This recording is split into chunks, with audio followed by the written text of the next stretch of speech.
You're listening to the Doctor Is In podcast, brought to you by MartinClinic.com. During the episode, the doctors share a lot of information. As awesome as the info may be, it is not intended to diagnose, cure, treat, or prevent any disease. It's strictly for informational purposes. 3 hormones I'll talk about: glucagon and leptin, and of course insulin. Okay, so we at the Martin Clinic are always talking about insulin. Insulin is a food hormone, and you only secrete insulin when you eat, okay? But you have a couple of other hormones that go along with that, and I want to just sort of emphasize that this morning. So you just understand a little bit of physiology, what I call physiology of eating, meaning that what happens when you eat, okay? Now, a lot of it depends on what you eat. Okay, that's very important. What are you eating? Okay, so you guys know that, but I'm going to emphasize it even a little bit more. Okay, so let's talk about 2 hormones that you don't hear a lot of. One of them is glucagon. What is glucagon? Well, glucagon is a hormone that gets rid of fat. Ladies, this hormone's on your side. Because everybody that comes into the office, I kind of laugh a little bit, but what's your goal? Weight loss. If you're a woman, that's my goal, weight loss. You know, some women they're this big around and they still want weight loss. Okay, so I get it. I understand that. Okay, so weight loss, you can't lose weight unless you have glucagon working on your side. Okay, so glucagon is a weight loss hormone. What is a fat storing hormone? What's it called? Insulin. Insulin is a fat storing hormone. And you only secrete insulin when you eat. Okay? So, got it? Now I'll break this down. I'm going to make it a lot more simple. And the third one is leptin. L-E-P-T-I-N. Leptin. What is leptin? Leptin is a hormone that your cells secrete to tell you that you are full. Stop eating. You don't need to eat anymore because your cells actually secrete a hormone called leptin. So 3 hormones. One is insulin. What's insulin job is to take sugar out of primarily. Take sugar out of the bloodstream. So when you eat, especially when you're eating crappy carbs and, bread, pasta, rice, cereal, sugar, sweets, pastries, even potatoes, you are secreting insulin because insulin, all those foods are going to be sugar in 5 seconds. Never mind the added sugar that goes into them. That's a big problem in our society today. And you guys know this, that we talk about this all the time. Your 4 things that you will or can die from: cancer, cardiovascular, Alzheimer's, and dementia have everything to do with insulin. It's a food hormone. It's worse than smoking. Worse than smoking is insulin, high circulating insulin. So, when you eat, you need insulin. And if you are insulin sensitive, okay, so there's two types of body types, okay, 2 types. One, you're either insulin sensitive or you're insulin resistant. Let me just break that down for you. If your body is insulin sensitive, you don't need a lot of insulin to take the sugar out of the bloodstream and store it, okay? Because you don't eat a lot of sugar, you never have, and you're not a big carb eater. You eat some carbs, but not a lot. Your carbs are mostly made up of complex carbs, like fruits and vegetables and, maybe some legumes. But you're not a big junk eater, so you know what? Perhaps you're insulin sensitive. That means you don't need a lot of insulin. Okay? You don't need a lot of insulin. Let me use an illustration here, okay? Your pancreas, it looks like a pen. It's actually about the same size. It's located right near underneath your stomach. And you see it? Now what's inside this pen? Ink, right? The more you write, the less ink you're going to have in this pen. You're going to have to replace it. I'm very fussy about pens, by the way. I like my pen. My staff knows at the office. Don't give me some stinking pen for nothing. I want my pens. I'm a big baby when it comes to pens. Okay? But your pancreas looks like a pen and it acts like a pen. Why is that? The more crappy carbohydrates you eat, the more foods that are going to be sugar and fat. Oh, Dr. Martin, I eat whole wheat bread. Well, that's stupid because it's going to be sugar in 5 seconds. I don't care if it's whole wheat, 12 wheat, 17 grains, and 99 grains. It's still going to be sugar and you need a lot of insulin. Okay, you got that? Okay, so just like a pen, the more you use it, the more your cells become resistant to it. You're using it too much. So people that are insulin sensitive, you need insulin. Every time you eat, you're going to have some insulin. But if you're insulin sensitive, you only need a little bit of insulin. If you're insulin resistant, which, by the way, 88% of the population, 88%, let's say 90 to round it out. Only 10% of today's population is sensitive to insulin. 90%, just about, latest statistics, 88%, are challenged metabolically because they secrete too much insulin and their cells go, hey, get out of here. I don't like you. But insulin cannot stop working. It has to work because sugar, you guys know this, sugar is highly, highly, highly toxic. You can't leave sugar in your bloodstream for any amount of time. Your body will do everything it can to get rid of sugar in your bloodstream. Oh, Dr. Martin, sugar is good for me. No, it isn't. Think about that. Your body will do everything it can to get rid of it. Get it out. It can't stay in the bloodstream. That is insulin's primary job. And what insulin does, it takes sugar and it stores it as glycogen. Big words, but all they mean is stored sugar. By the way, what is sugar mostly stored as? Fat. Yeah, fat don't make you fat. Sugar makes you fat. And high levels of insulin make you fat. Okay, so you know what insulin's like. It's just like a pen and ink in the pen. Okay, your pancreas, you think that's important? Very, very, very important. Okay, so insulin is a storing hormone. As long as insulin is present, you cannot lose fat. Why is that? Tell me why, you guys. I just gave you the word. Because if insulin is present, glucagon, think of the word gone, glucagon, okay? Glucagon, it's probably called glucogen. But glucagon, spelled O-N, glucagon, it can't be secreted unless insulin is not present. So your body will get rid of fat that's stored only when insulin's not present. Okay, so keep that in mind. I will break it down even a little farther. One, what does insulin do? It takes sugar primarily out of your bloodstream when you eat. Okay?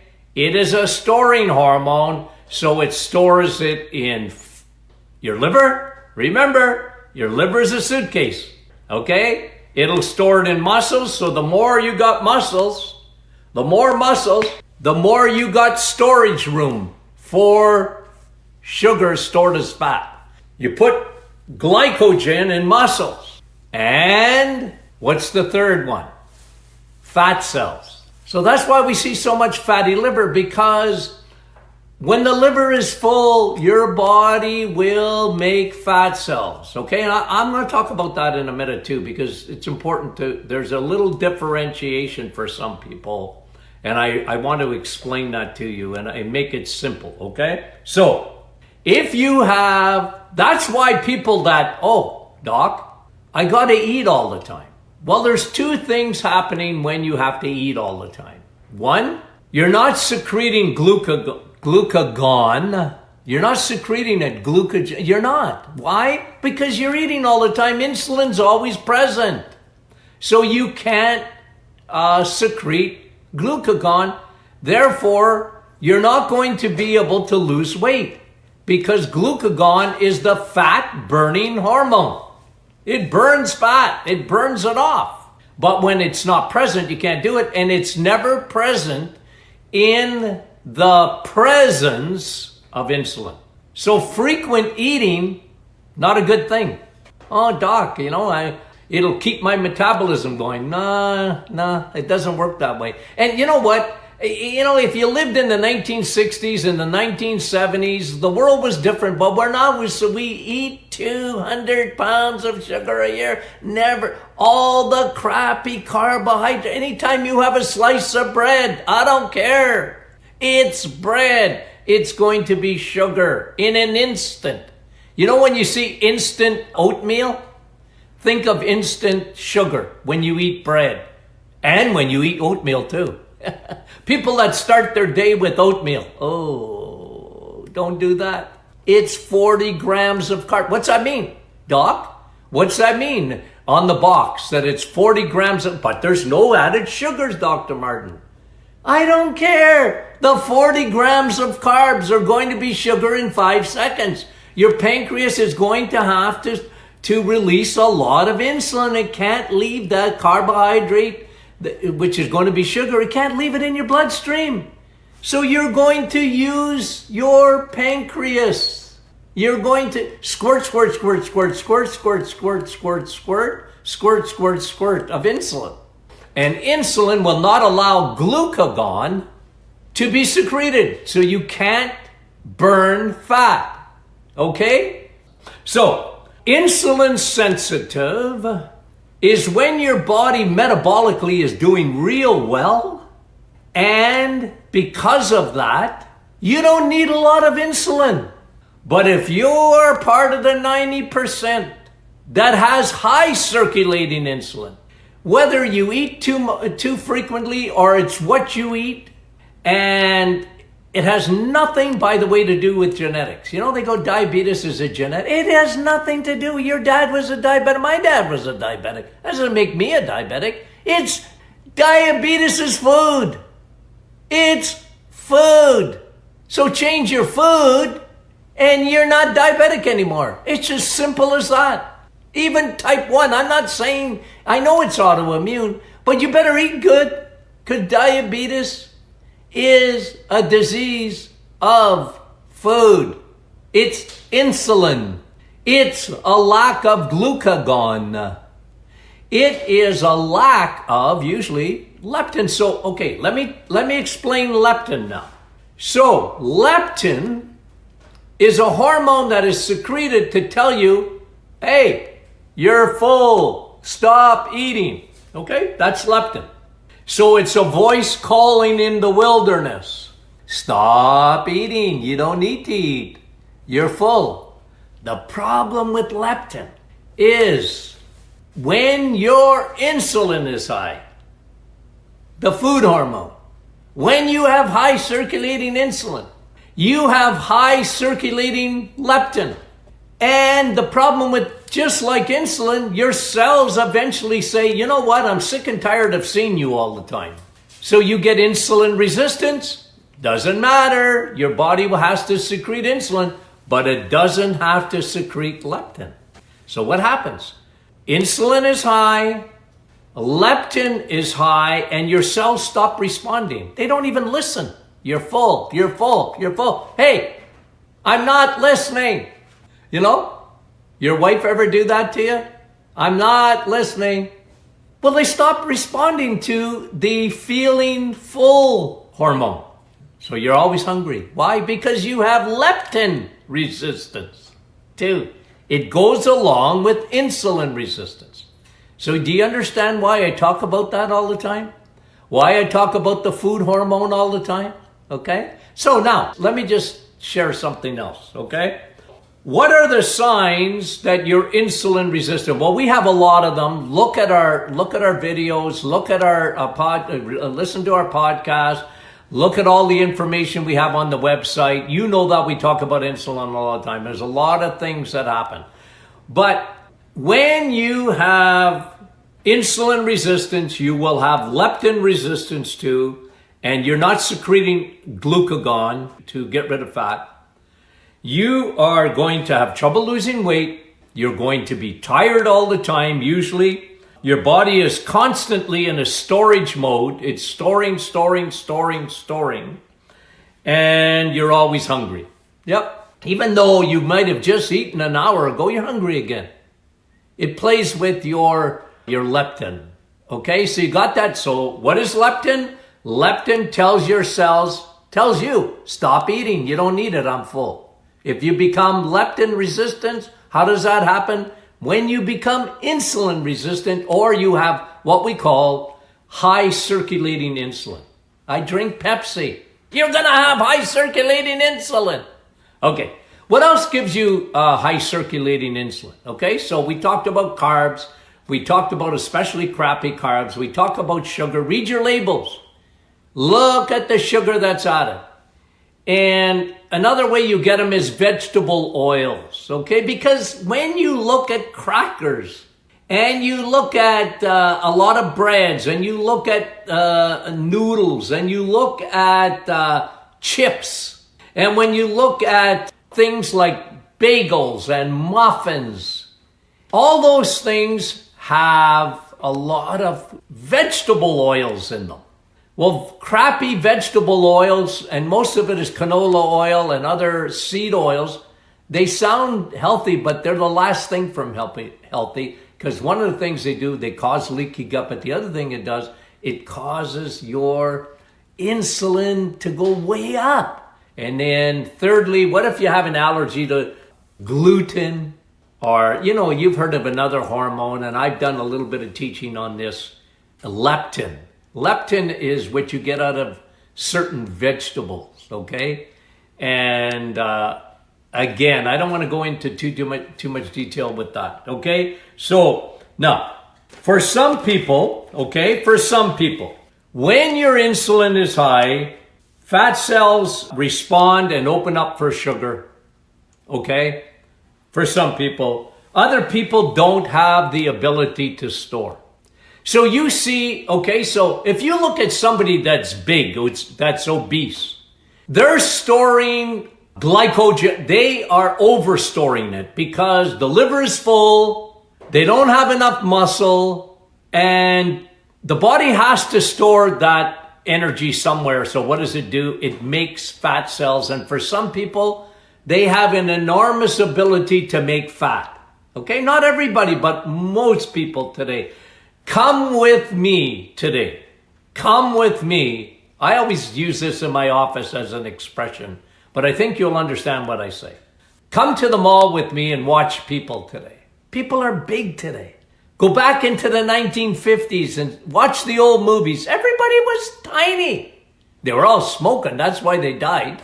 But their diets were different because they didn't realize in the 1950s that sugar, not that we didn't have ice cream in the 1950s, but today it's 200 pounds. Yes, the average Canadian American is consuming 200 pounds of sugar a year or more. 60, 70, 80 teaspoons of sugar a day. They don't even count it up because they're not thinking. So come to the mall with me. What will you see? Lots of people they're big and they got big bellies, and those are not beer bellies. We used to call them beer bellies in the 70s because the odd man would have a beer belly because he drank too much beer. By the way, beer it's sugar. What is beer? Sugar? Yeah. Goes directly to your liver. without passing go. Okay? So, but some people they're skinny, but they're not healthy. They're tiny, but they're not healthy. They can have insulin resistance too, because what happens with them in high circulating insulin, it affects their triglycerides. They don't realize it, but their liver is full of fat. Yeah, they have the ability to store it, but what happens when the liver gets full? They send in their fat into the bloodstream as what? Triglycerides, TGs. So they're not healthy. They can have a heart attack or whatever too. And they can get cancer and all that. And they're not any healthier than the big people necessarily. Okay? So you can't look at the size of people necessarily and tell, because some people, they store fat and they get big. And that's never good because it can give you a lot of other things. But a lot of people are skinny and they got high triglycerides. Or they got high blood pressure. They're skinny, but they got high blood pressure. High blood pressure is food. And it ain't salt. It's sugar. Don't blame salt for your blood pressure. Salt doesn't cause blood pressure. Sugar does. And so those people, maybe they're skinny as a rake, but they got trouble with blood pressure. Okay. They're not any healthier. Or they have trouble with their kidneys. You know the kidneys?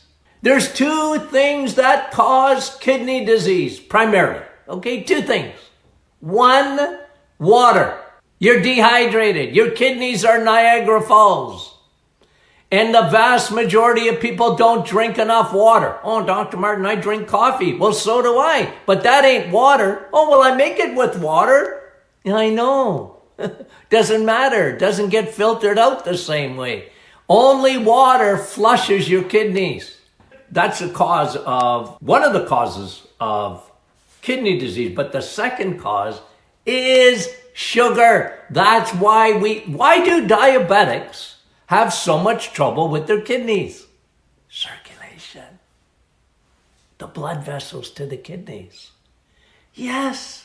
That's why when you go on a low-carb diet, your kidneys get better. Your kidneys get better. Okay? So this is why we talk about this all the time. We talk about it all the time. So if you want your glycogen to work better, if you want your leptin to work better, you have to, one, lower your carbohydrates. As a matter of fact, I recommend you do a reset. If you're out of whack, do a reset. Take the course with me in the new year, okay? Coming to a theater near you in January. I am going to teach the reset. It's not complicated at all. But the benefits are legion, unbelievable. What's happening to my patients in the clinic when I do it, okay? So listen, cut the carbs down. If you do nothing else, cut the carbs down, cut your sugar. You want to see your body respond to something? Cut the sugars out. Yeah, no more sugar. Do it for a month. Unbelievable. And don't cheat. Don't say, well, you know what? No sugar. You know what nada means? It means none. Nada.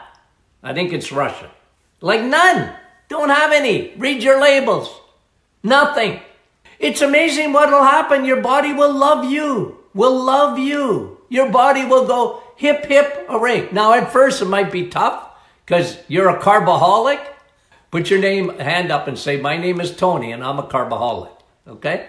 You know what? You got to admit who you are. Like I talk to people, oh, Doc, Dr. Martin, I don't have any sugar in a day. Oh, yeah? How many sugars do you put in your coffee? Oh, yeah, but that's just my coffee. I only have 4 of them. 4 sugars or 3 or 2. Well, I said that adds up. And I only have 1 Pepsi a day. Oh. And I drink milk. Well, that's white Pepsi. How's that? Too much sugar.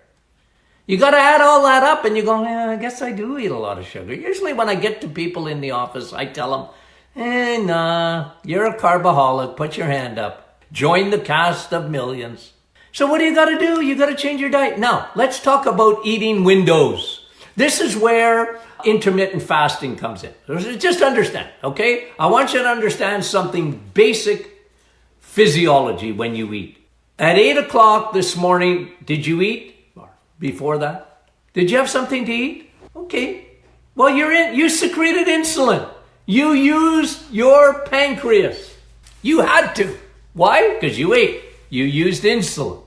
Now, if you ate the right things, you didn't use a lot of insulin, but you still need insulin because insulin is a food hormone. It's a food storing hormone. Okay? And it'll get that sugar out of your bloodstream, no matter what. Okay? So, if you ate at 8 o'clock, and let's say you had let's follow a bagel, because a lot of people eat bagels in the morning, okay? Or you had bacon and eggs like I wanted you to, but with toast. What happens to the toast? It's going to be sugar immediately, okay? You might as well have eaten sugar. It's the same thing.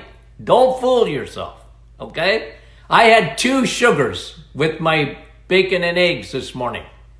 I didn't, but maybe you did because you said, oh, but doctor, I had rye toast. Isn't that good? No, it's sugar. It's sugar. Okay. So, and maybe you put a little jam on it. Well, that's sugar too, right? So then you secrete insulin. So at 8 o'clock, let's say you ate at 8 o'clock. At 9 o'clock, your insulin's still working. And what's happening? What's happening at 9 o'clock? Insulin's taking sugar out of your bloodstream that you ate at 8 o'clock, and it's storing it in your liver, in your muscles, or it's actually making fat cells, okay? And you're not secreting glucagon. You can't. Why? Well, you ate at 8 o'clock, 9 o'clock, 10 o'clock, probably 11 o'clock if I get a lot of people. Well, I had breakfast and then, we have a break at work, so I always have a snack. That's not good. I have a coffee and a snack at my coffee break. Well, now, okay, you never stop secreting insulin. You ate again at 10. You're never going to stop secreting insulin, and then you're going to eat again at noon. Not a good thing. And then maybe for your coffee break in the afternoon, you snack again. Well, you never let insulin stop all day long. That's what we call eating windows. So if you eat at 8 o'clock at night, in the morning, and then go to, let's say, 8 o'clock at night, now you weren't eating every second of that time, but you were secreting insulin all that time. You got it? You understand what I'm saying? Because insulin, after you finished eating, insulin is just starting to do its work. Okay? It's the mop-up crew. You ate, you made a mess inside your body, and it comes in and mops it up. It has to store, has to get sugar out of the bloodstream. And you know what I mean? So all day long, you haven't allowed that glucagon to burn fat. It just didn't happen. It couldn't happen. It's impossible. Why? Because insulin was in your bloodstream for 12 hours and plus. Because maybe you had a little snack before you went to bed at 8 o'clock. Let's say, you had a little bowl of chips or something. Well, you know what? Glucagon can't do its job. You got it? It can't. It'll eventually come out at night, maybe around 2 o'clock in the morning, it comes out and to burn some fat. But you eat again at 8 o'clock. This is why, okay, so eating windows, shrink it. And you can shrink it by doing intermittent fasting. So a lot of people, they stop eating, let's say at 6 o'clock at night. They go past 6 in the morning. Now that's 12 hours. And now you're secreting no more insulin, the fat storing hormone, and you're secreting a lot of glucagon, the fat getting rid of hormone, right? It's burning the fat. And if you can go past 8 o'clock, and 10 o'clock in the morning and not eat till noon, now you've gone 18 hours, probably about 16 hours of no insulin. No insulin, lots of glucagon. What is glucagon? It is the hormone that burns fat. And the third thing that happens when you do intermittent fasting and you cut your carbs and you cut your sugars down big time is you reset the hormone called leptin. And now you will, Doc, here's what people tell me. You know what, Doc? I changed my diet and I'm not even hungry anymore. See Don Cherry's thumbs up? I'm giving you the thumbs up. That's what happens. Now your body metabolically, now your body physiology-wise is working properly. Do you understand what I'm saying? So, I think you get the lesson. I think you understand why we talk about insulin so much. And remember, you only use insulin when you eat.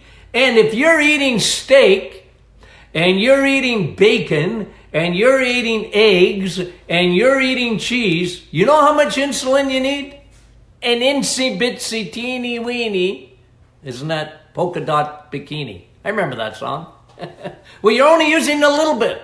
Okay? You're only using a little bit of insulin because you're eating the right foods. So it's not just a matter of you not eating